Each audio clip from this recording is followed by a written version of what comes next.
April 16, 1972.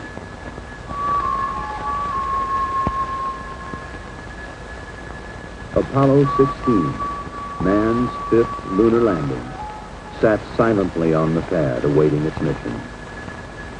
Inside the astronaut quarters, its relaxed crew ate Sunday breakfast.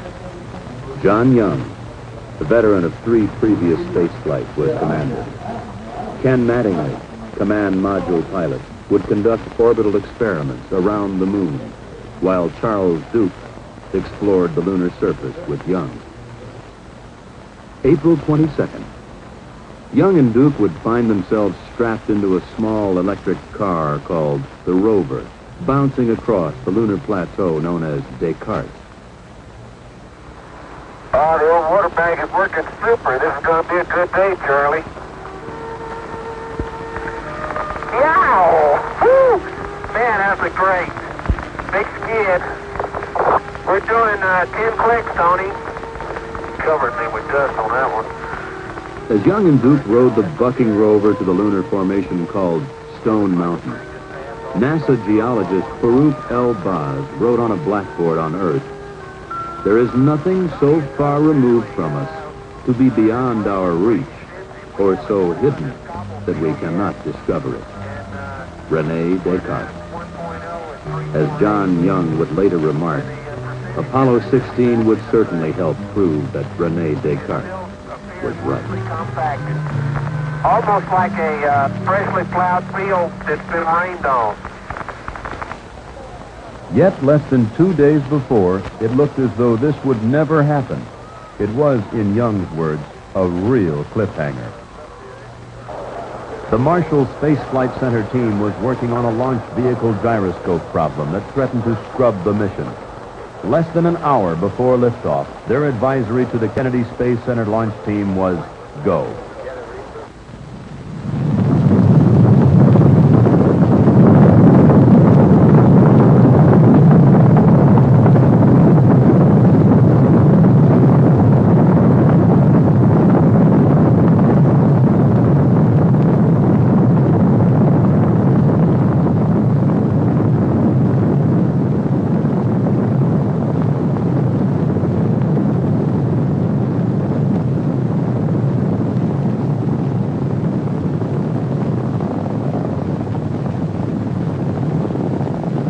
The liftoff had been perfect. During the 3-day flight to lunar orbit, the problems encountered had been more annoyances than critical, such as paint flaking off the lunar module, and later a jammed antenna in one of the lunar module's several communication systems. All in all, it had been a quiet flight. April 19th. The burn into lunar orbit was right on. Sweet 16 has arrived. The subsequent maneuvers all went without a hitch. Then the next day, April 20th, Young and Duke undocked the lunar module preparatory to landing, leaving Mattingly in the command module.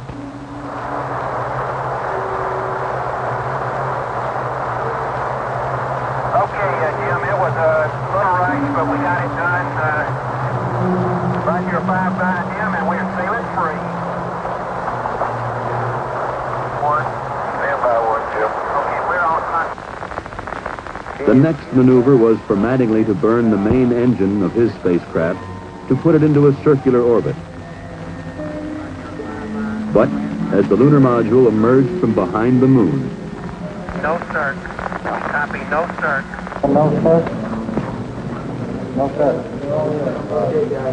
No circ. In preparing for the circularization burn, Mattingly had found apparent uncontrolled oscillations in the main engine's backup control system. Following mission rules, he did not make the burn. How long do you think it's going to take them to get around to this, Jerry? I think your estimate is a couple of 3 days. With the backup system having trouble, only the primary system was known to be usable on the engine needed to get the astronauts out of lunar orbit and back to Earth. However, the lunar module engines could be used if the 2 spacecraft were docked. The first step in the problem-solving technique stabilize the situation in the safest manner, get the two spacecraft, which had separated, close enough together to dock if necessary. To get them back together, get the things back as they want them, get them mentally prepared to do what you're going to do. But now, don't take that as input. I'm talking out loud. I don't want to say something else I'm sure of. I don't see any way we can continue on. At that moment, the chances for a landing looked pretty slim. But you look at a problem step by step. Step 1 underway, you look at step 2.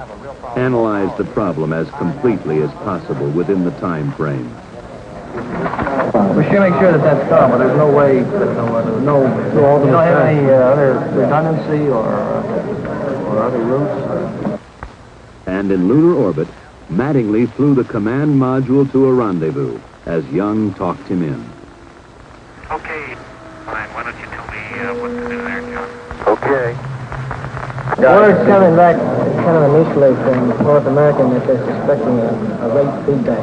Building 45 is coming to it. The team was coming up to speed, not only at the Manned Spacecraft Center, but from MIT in Massachusetts to North American in Southern California. Isolate the trouble, simulate it, evaluate it. You can't use it if you got a broken wire. You don't know it's going to come back again. Now, like I'm drifting the other way. Not according to my needles. Okay, I'll believe your needles. Of course, then you would have had no option. Go ahead. I mean, then it's full speed ahead. I just don't much see how we can make it on this next trip. I think you guys ought to continue to work. So you'd only do it if you had a failure on the primary. Well, how would you ever get the damn thing trimmed then? Well, I would. If I had a failure in primary, I'd shut it down. Yeah, we must be going in the right direction then. Yeah, you're going to get there. Yeah, but I want you guys to go simulate it.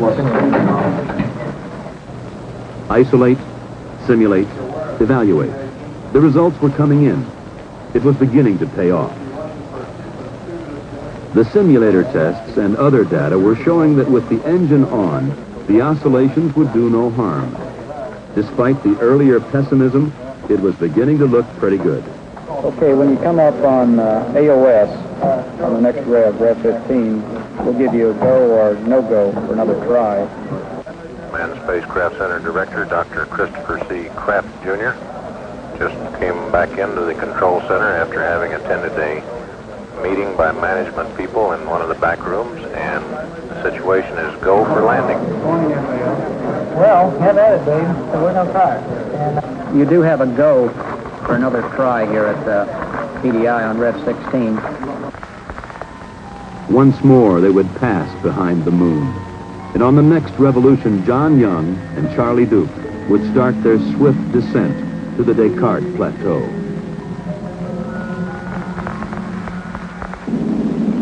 Okay, filter initialization looks good. Bravo. Feel that beauty? Come on. 200. Pro. Pitch over. Pitch over. And here it is. Gators, Lone Star. Call me the thing, Charlie. Okay, 40 degrees, 38 degrees. Down on dot, north ray. Okay. Looks like we're going to be able to make it, John. There's not too many blocks up there. Ryan, you go for landing. So right now looks pretty good. Go, Hunter. Slowly so far. Looking good. It looks good. Slowly. There comes the shadow. Okay, down at 3, 50 feet, down at 4. Give me one click up. You're backing up slightly. Okay, 2 down. Stand by for contact. I'm gonna let her down. You level off. Let her on down. Okay, 6%, plenty fast. Contact. Stop. Boom. Wow! Oh, man! Oh, the run is finally here, Houston. Fantastic. The original plan had called for Young and Duke to get out and explore shortly after landing. However, the near abort had lasted 6 hours. The tired astronauts would sleep. April 21. Mission Commander John Young stepped onto the Descartes formation, 11:58 a.m. Eastern Standard Time. They are mysterious and unknown Descartes, Island planes. Apollo 16 is going to change your image. While their activities were monitored by mission control, Young and Duke were also observed by scientists located across the hall in the science support room.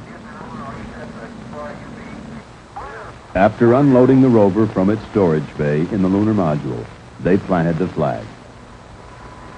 Hey, John, this is perfect with the limb and the rover and you and Stone Mountain and the old flag. Come on out here and give me a salute. Big Navy salute. Off the ground, before. There we go. Good. Young set up an ultraviolet camera to provide the first astronomical observations from the moon. He took pictures of the Earth's upper atmosphere and magnetosphere and their interaction with the solar wind. He also photographed the interstellar gas present throughout space and the ultraviolet halos that appear around galaxies. Astronomers have long wanted a telescope on the moon. Perhaps this experiment would show the moon an ideal base for future astronomical observations. You want 2 pins? Yeah, we would like to. John said. I'm not leaning on Duke it. drilled a hole into which a heat flow probe was to be placed, part of one of the experiments attached to the station. As Duke drilled, Young set up the central station and the remainder of the experiments. Then, what many considered the biggest disappointment of the mission. Probably just some rocks down there in the regolith, Tony. You know, it looks, I bet it's just like the side of that fresh crater we saw back near the limb. Charlie, what? Something happened here. What happened? I don't know. Here's a line that pulled loose.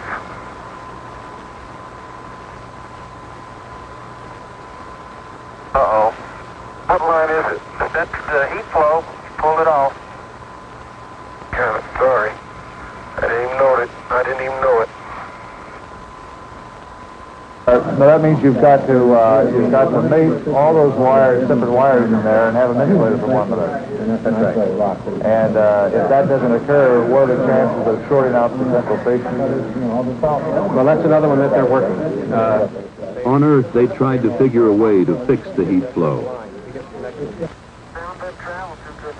On the moon, the astronauts continued with the other experiments. Young placed a series of sensors in the soil, then fired explosive charges, mapping the lunar subsurface much as geologists on Earth use explosives to search for oil. 4, 3, 2, 1, fire.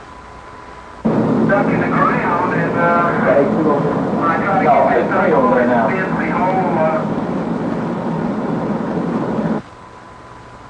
They continued to sample the area and activate the experiments. Then they returned to the rover and prepared for their first trip away from the landing site in search for geological samples. And here we go. Their first traverse would take them about 1 kilometer west of the landing site. They would make 2 stops to collect samples and conduct experiments. 10529 in the flight plan. But it couldn't pick a better spot. John, you're just beautiful. That is the most beautiful sight. What's that? You're standing there on the rim of that crater. I don't really know. You're going to have to use an amp. Young used a portable instrument to measure the local magnetic field. He would later record the most intense magnetic field ever found on the moon, far higher than scientists ever suspected. What's that, Charlie? It's really some crater. As you come around there, there's a rock in the near field on this rim that has some white on the top of it. We'd like you to pick it up as a grab sample. This one right here? That's it. This one right here? That's it. You got it right there. Okay, we copy that. There would be one more stop before they got back to the lunar module to close out this EVA. With Duke acting as photographer and Young as driver, they put the rover through a full test. Man, you are really bouncing it. Is he on the ground at all? That's 10 kilometers. Huh? He's got about 2 wheels on the ground. Okay, turn sharp. I have no desire to turn sharp. Okay, here's a Sharpie. Hey, that's great. He's a big rooster tail out of all 4 wheels. And as he turns, he skids. The back end breaks loose just like on snow. Come on back, John. Hey, the DAC is running. Man, I'll tell you, Andy's never seen a driver like this. Okay, when he hits the craters and starts bouncing is when he gets his rooster tail. He makes sharp turns. Then it was back to their lunar base, activate experiments, and close out EVA-1.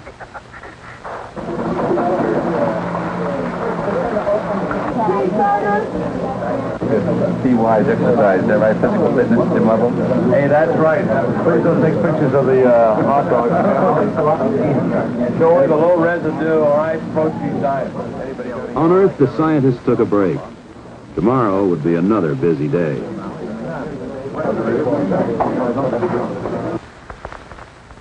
April 22nd. The lunar surface temperature in the sun should be around 135 degrees today. Today they were headed a little over 4 kilometers south to climb their rover up the side of Stone Mountain. Man, we are really going up a hill, I'll tell you. Their first station, a crater 700 feet above their lunar module. Wow, what a place. What a view, isn't it, John? It's absolutely unreal. We really come up here, Tony. It's just spectacular. I have never seen it. All I can say is spectacular, and I know y'all are sick of that word, but my vocabulary is so limited. Let's see what we can do. If we got the great soil, if we got certainly something, we could go to one-man sampling and maybe do it.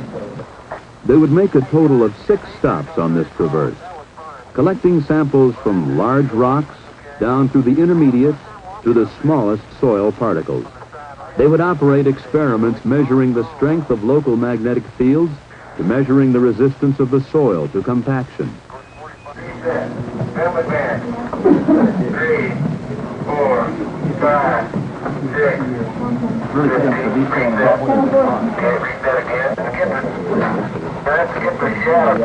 Far away is that crater?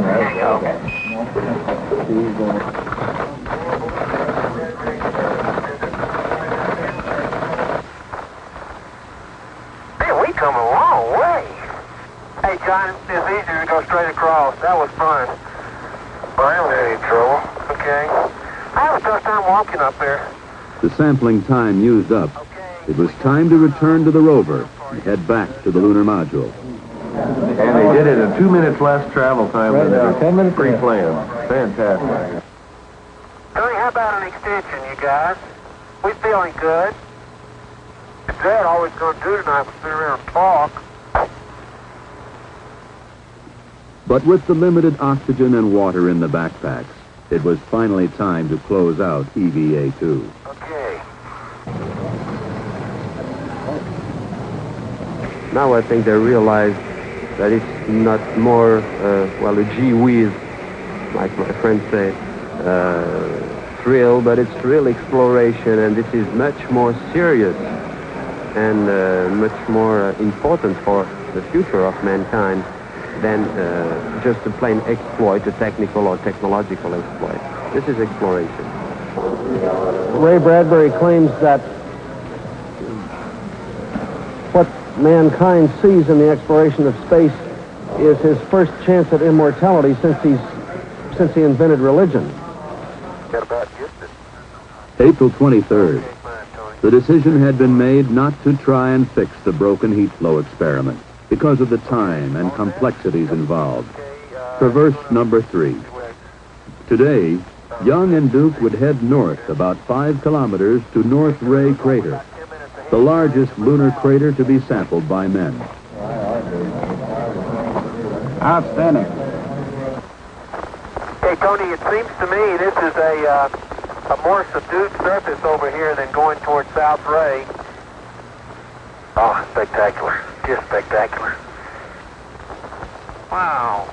Sorry, Charlie. Beautiful. I gotta keep my eye on the drive. That's great. And does this thing have steep walls? They said 60 degrees. Now, I tell you, I can't see to the bottom of it, and I'm as close to the edge as I'm going to get. That's the truth. Now the routine, if anything on the moon can be called that. Test, collect, photograph. Keep moving. Time is precious on the moon. The crater, they look like drill holes is what they look like. You do that in West Texas and you get a rattlesnake. Here you get permanently shattered soil. How about rolling that one over? No way. Then, one of the most spectacular discoveries of the mission. Look at the size of that biggie. It is a biggie, isn't it? It may be further away than we think No, because... it's not very far. It was just right beyond you. And we better press on for the big boulder. Okay, we're headed that way. You get the tongs, John? Yep, I'll carry the rake. See to the bottom, we can say for sure if this big black rock is right out of the bottom. But my guess from the old photographs is probably is. Okay, that sounds like a good guess. Here's what they're going to look like when they stand. Yeah, but look at the permanent shattered part, Charlie. On this side over here? Yeah. And as our crew slowly we bet upon disappeared into the sunset. Very good. Don't get too near the edge of that thing. It falls off. Look over at your right. It falls off pretty good. Yeah, I know. Yeah, we Keep can going. Can't believe Got it. it. I can't either. Okay, let's go on back. I am. Be right with you. And we encourage you just to look for some variety. But now it was time to head back to their base and close out the EVA. All right, we think you could just about head south now. Yeah, the only reason. That's it. We're going, Home again. Jiggity jig. During the previous EVA, a section of a rear fender had come off the rover, causing the astronauts to receive occasional showers of lunar dirt. and that's a beautiful sight. Young parked the rover, then moved out to join Duke, enter the lunar module, and prepare for liftoff. Boy, Houston, the beauty of this place is just absolutely incredible. Smile. FAO. Don't be mad. We'll get it up there. See how nice and leisurely it's been? That's the way it should be, getting ready for ascent. 10 seconds. What a ride, what a ride.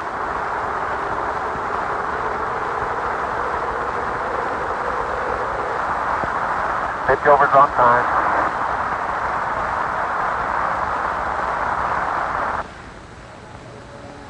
Together in orbit, the two spacecraft pirouetted, each inspecting the other. This is one of the fastest maneuvers I've made in a long time.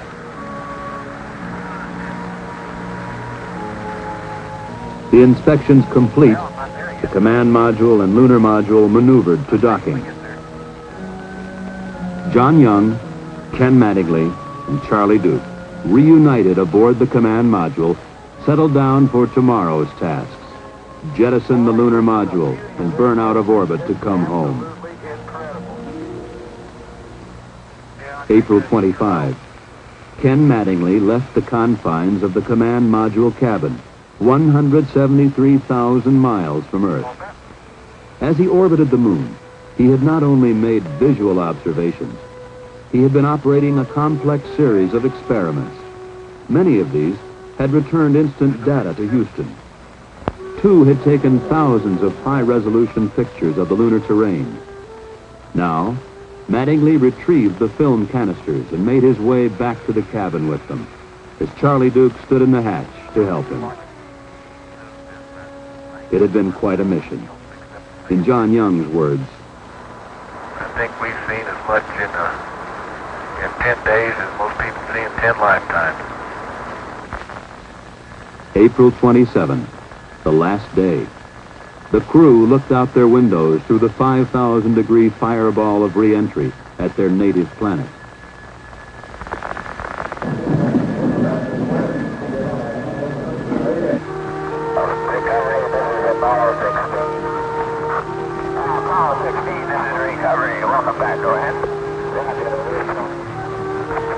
That is beautiful, isn't it?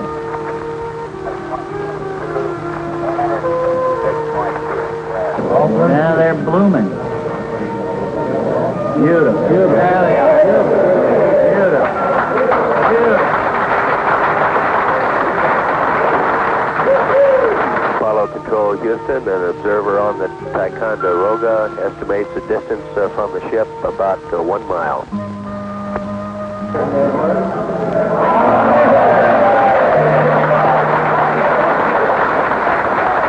Just got it on the surface.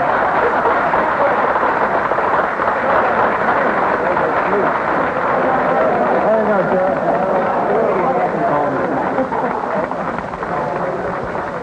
Now. You saw an example of goal-oriented teamwork in action. The kind of thing that made this country great and the kind of thing that's going to keep it that way. A real smooth shot. Every bit of it, Gary. You brought them in beautifully. Well done, young man. Outstanding. I cannot touch that cigar anymore. I cannot.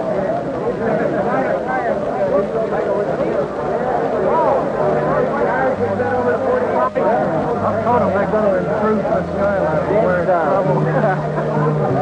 Mike, congratulations.